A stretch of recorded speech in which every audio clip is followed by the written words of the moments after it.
So audio is what actually connects a meeting.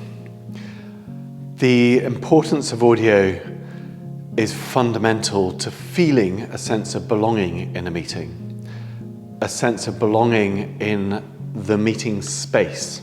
That our ears can pick up all sorts of sense of how a space is in terms of the audio bouncing off different spaces, the audio quality of a space, and in fact we remember things through audio much faster than some of the other senses.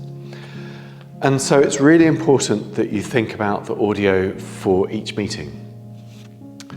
The good news is that artificial intelligence has moved significantly forward in terms of how audio works, in terms of kit, and that you can get good audio that will do a version of sound cancelling, preferring particular voices, and will pick up on what sort of room you're in. And so I always say to people, if they are in a sound privileged environment already, and they're joining the meeting, then it's fine for them to unmute, as long as they don't massively cough or do something else. And it's good to tell a joke, because you don't want people going mute, unmute, mute, unmute all the time.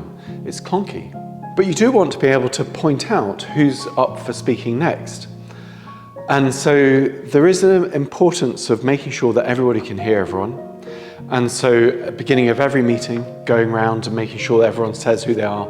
And then you can check whether audio quality is working for everyone. And likewise, thinking about the way the audio is working at different points of the meeting. If you're thinking about the kind of discussion you're expecting to have, how rapidly are you going to allow people to interrupt each other? How's that going to work? How are you going to get the discussion going across the hybrid spaces? And so just as a facilitator, thinking whether you need to do audio descriptions for things people haven't noticed. So of course, it is part of inclusion to describe something that's happening visually for people who aren't clocking what's going on visually. That's what we do for folk who are visually impaired. And so the skills of chairing and summarising what's happening in the meeting, what's just happened over there, what's going to be happening over here, thinking about the segments of the meeting is an auditory skill. It's also a skill of a trainer to summarise things. It's a skill of a chair to summarise things. It's a skill of a facilitator to summarise things. It's the skill of a facilitator to decide whether to bring in different voices, literally. And some of the techniques to bring in voices is to say to people, why don't you speak to the person next to you? And so that allows people who tend to be quieter in meetings to get their voice going and to actually find some points that either one of them can then feed back into the larger room.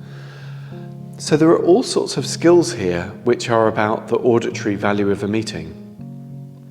From a techie perspective, you can have one big speaker that can cover the size of the room, or you can have drop-down mics, like in this room, and they are wired all into one piece of equipment, and they will manage themselves to privilege and have good auditory value. And you can buy small amounts of kit that you can attach to your laptop if you're going to have multiple mics in a room, so you can do the sound mixing, much like a musician will. You can learn all of that and have that in small portable kit.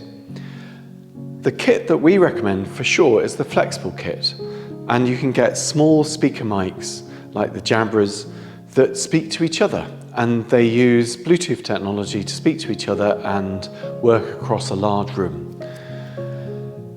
So the technology is definitely here. It doesn't take long to learn it. What you do need to think about is the auditory requirements of your meeting and not exclude people.